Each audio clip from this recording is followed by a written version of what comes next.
Friends, ನಮಸ್ಕಾರ. ಇವತ್ತು start ಮಾಡ್ತಾ ಇದ್ದೀನಿ ಒಂದೊಳ್ಳೆ ಟಾಪಿಕ್ ಬಗ್ಗೆ. ಇಂಡಿಯನ್ ವುಮೆನ್ಸ್ಗೆ ಯಾರಿಗೆ ಹಳದಿ ಲೋಹ ಅಂದರೆ ಚಿನ್ನ ಇಷ್ಟ ಇಲ್ಲ ಹೇಳಿ? ಚಿನ್ನ ಒಂದು ಕಮರ್ಷಿಯಲ್ ಮಾಧ್ಯಮನೂ ಹೌದು, ಎಮೋಷನಲ್ ಮಾಧ್ಯಮನೂ ಹೌದು. ಸೊ ಅದ್ರ ಬಗ್ಗೆ ಇವತ್ತು ಮಾತಾಡ್ತಾ ಹೋಗೋಣ. ನಮಸ್ಕಾರ, welcome back to Suma Chummi channel. So ಇವತ್ತು ಚಿನ್ನದ ಬಗ್ಗೆ ಮಾತಾಡ್ತಾ ಹೋಗೋಣ.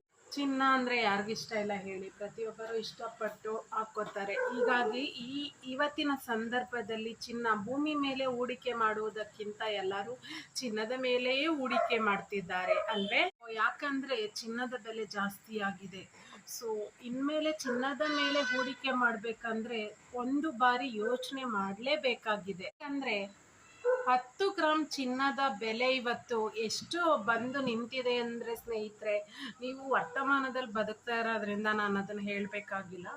10 ಗ್ರಾಮ್ ಚಿನ್ನದ ಬೆಲೆ 1 ಲಕ್ಷದವರೆಗೂ ಇವತ್ತು ಬಂದು ನಿಂತಿದೆ.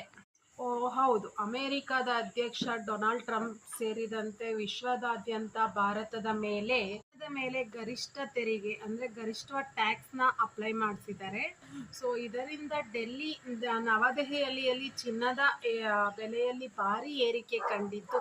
ಇವಾಗಿನ ಕಾಲಮಾನದ ಪ್ರಕಾರ 10 ಗ್ರಾಮ್ ಚಿನ್ನಕ್ಕೆ 2,000 ರೂಪಾಯಿಗಳು ಏರಿಕೆಯಾಗಿದೆ. ಈ ಕಾಲಮಾನದಲ್ಲಿ ಅದೇ ಹೆಚ್ಚು ಗರಿಷ್ಠವಾದ ಅಮೌಂಟ್ ಏರಿಕೆಯಾಗಿರುವಂಥ ವಿಷಯವಾಗಿದೆ. ಹೌದು, ಕಳೆದ ಫೆಬ್ರವರಿಯಂದು 10 ಗ್ರಾಮ್ಗೆ 2,400 ರೂಪಾಯಿ ಏರಿಕೆಯಾಗಿದ್ದ ಚಿನ್ನ ಇದೀಗ ಮತ್ತೆ ಏಪ್ರಿಲ್ ಮೇನಲ್ಲಿ ತಿರ್ಗಾ 2,000 ರೂಪಾಯಿ ಜಾಸ್ತಿ ಆಗಿರೋದ್ರಿಂದ ಸೊ ಚಿನ್ನದ ಬೆಲೆ 94,150 ರೂಪಾಯಿ 10 ಗ್ರಾಮ್ಗೆ ಆಗಿದೆ.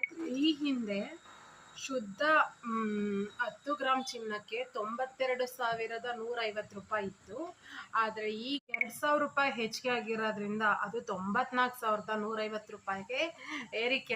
ಇವಾಗ ಪ್ರೆಡಿಕ್ಟ್ ಮಾಡ್ತಾ ಇರೋ ಪ್ರಕಾರ ಚಿನ್ನದ ಬೆಲೆ ಇನ್ನೂ ಏರಿಕೆ ಆಗಬಹುದು ಅಂತ ಪ್ರೆಡಿಕ್ಷನ್ ಮಾಡಲಾಗಿದೆ. ಸೊ ಅದಾಗುತ್ತೆ ಕೂಡ. ಇವಾಗೇನು ಪ್ರೆಸೆಂಟ್ ಸಿನಾರಿಯೋ ಏನಾಗಿದೆ ಅಂದರೆ, ವಿದೇಶಿ ಮಾರುಕಟ್ಟೆಯಲ್ಲಿ ಚಿನ್ನದ ಬೆಲೆ ಏರಿಕೆ ಆಗ್ತಾ ಇದೆ ಮತ್ತು ಶೇರ್ ಮಾರ್ಕೆಟಲ್ಲಿ ಚಿನ್ನದ ಬೆಲೆ ಕುಸಿತಾ ಇದೆ ಫ್ರೆಂಡ್ಸ್.